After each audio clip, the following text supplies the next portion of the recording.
I've always said that the book would have made a great standalone film on its own. First Blood, 1972, by David Morrell. Like in remake fashion, if done correctly, could be its own, brilliant, standalone feature.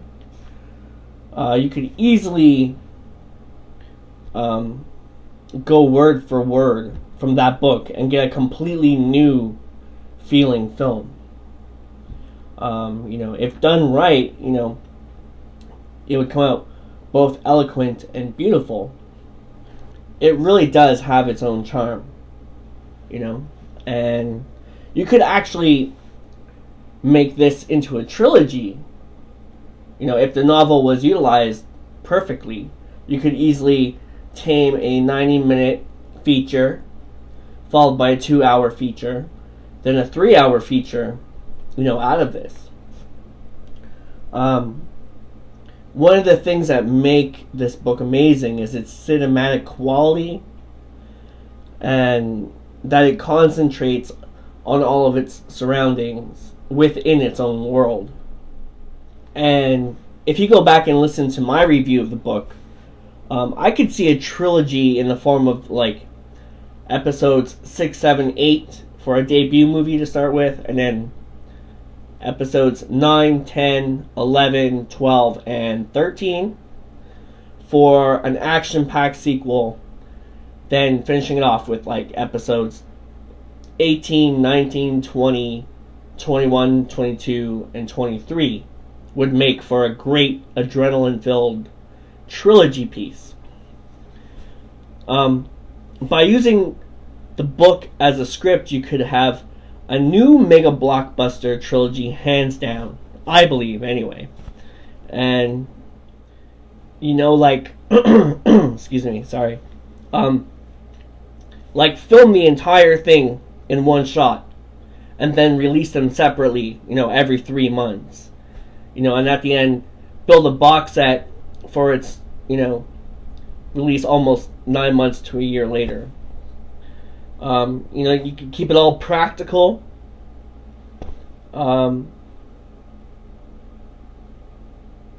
So it looks believable. And, there's not much room for CGI in this anyway. Not till maybe the end anyhow. So it would make an awesome, practical, believable movie, I think. And if you followed that formula I just displayed about, which episodes for which movie, if you went by that, it would still feel satisfying.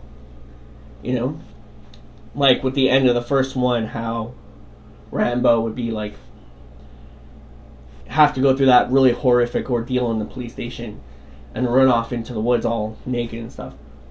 It could, easily ramp it up like, the sequels can be like The Fugitive.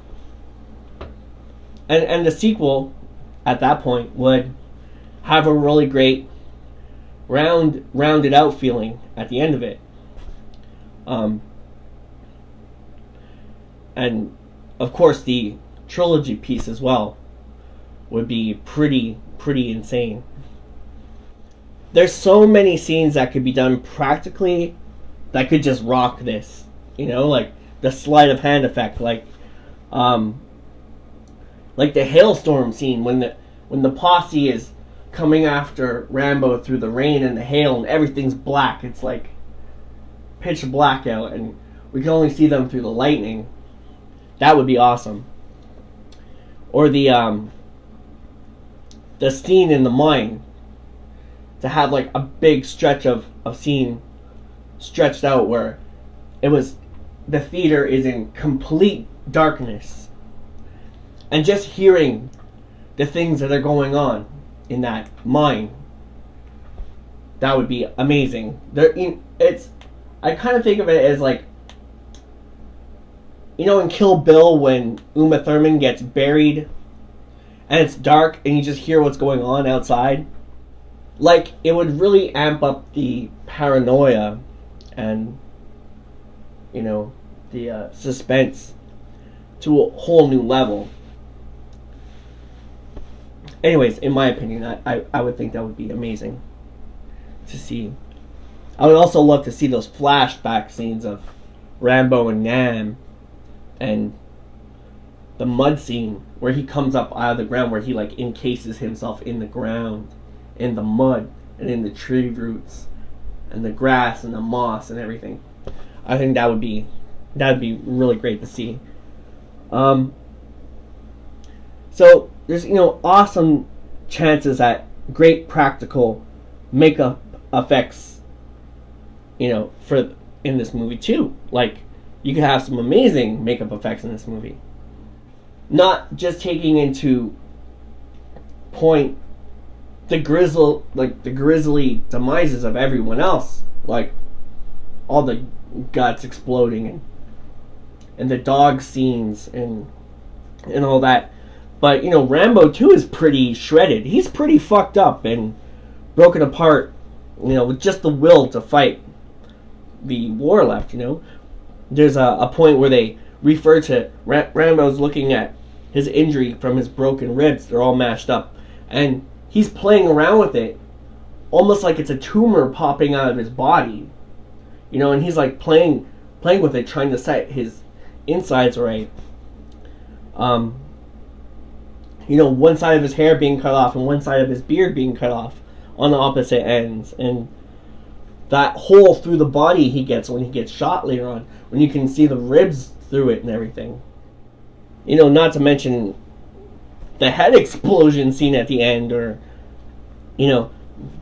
when he's running through the forest naked and the branches are like filleting his body, or he gets cut across the nose, gashed open, trying to go in after Teasel through the brambles. Or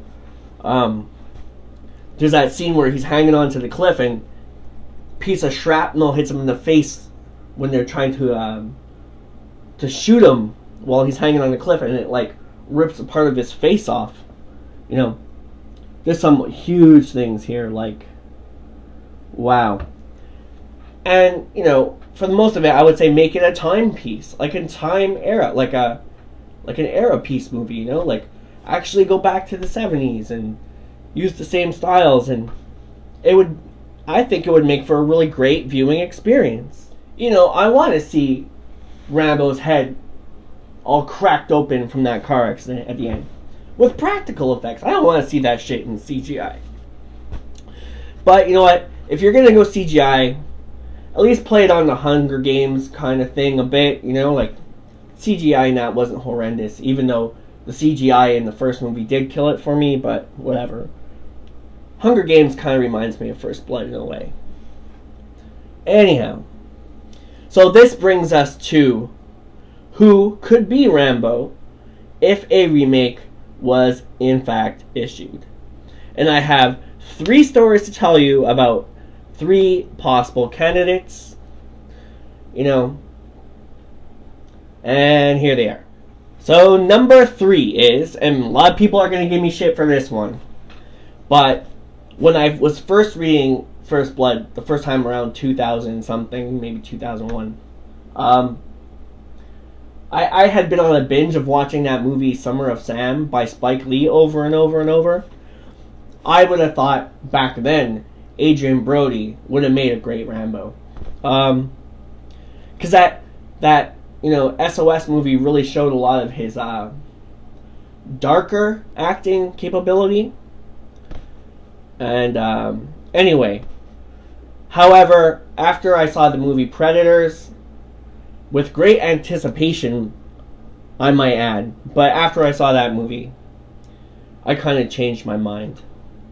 So, moving on to number 2.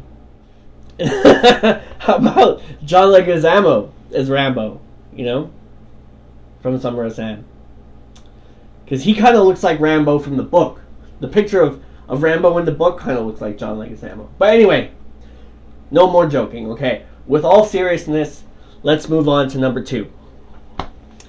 Number 2, I would have to say, if you were going to go totally the other spectrum and not have the movie really Ramboistic, kind of have it like its own creation and its own beast, I would say to sign one great actor who is really good at being a bad guy and a good guy at the same time, I would go with The Walking Dead's Norman Reedus. Just because I think he has a lot of talent that's been unexplored yet. There's a lot of untapped energy behind those eyes. And I think he would make an awesome Rambo.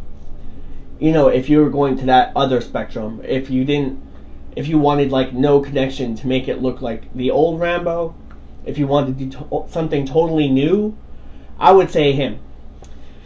He also kind of reminds me of my friend John Moody. I don't know why, but there's just something about him that reminds me of John Moody. Because John Moody kicks fucking ass. He kicks ass. And I love you, John. I love you. So, number 1, first choice. Someone who we will be looking at in the future of the series. We're going to be looking at him a lot more in season 2. And we're going to be looking at him a lot more in season 5. Someone I could say I've had the unique privilege of getting to know and becoming pen pals with on Facebook, who has really, really, really earned it. Like, if you saw him, you would think it was like a young Sly. He looks incredibly, incredibly like Sly. And he's got his own like production team together, and he made a trailer for a spoof prequel idea, and he's been really gung-hoing it, going after the Rambo title for a long time, and he's really involved with the Sly scene. He's very, very well decorated, very, very, very well respected. I'm gonna try to get him on the show for a little Q&A. The one and the only Stefan Chapovsky. I say give this guy the movie. I think he could do it. I think he could do it. And if not this one, give the guy a prequel. Like, he's just a great guy. He's just a really great guy. And as far as scoring the film, I say give it to Brian Tyler. You know, he's soaking up every other Jerry Goldsmith related, you know, project. They want a Jerry Goldsmith. Unfortunately, we can't have a Jerry Goldsmith. So, Brian Tyler, I say give it to him. He's already in the Rambo mythos. And we're going to talk about him next on our next episode as well.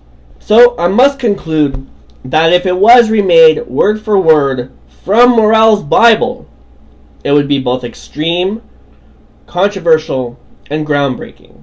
And I highly urge a studio in this golden age of remakes to consider doing it, and not only that, but doing it right. Because I'd go see it. And so should you, as I know that many of you would. So, tune in next time when we're going to peer through all things First Blood, 1982. But first, we're going to look at a movie that gets a lot of heat for ripping off First Blood.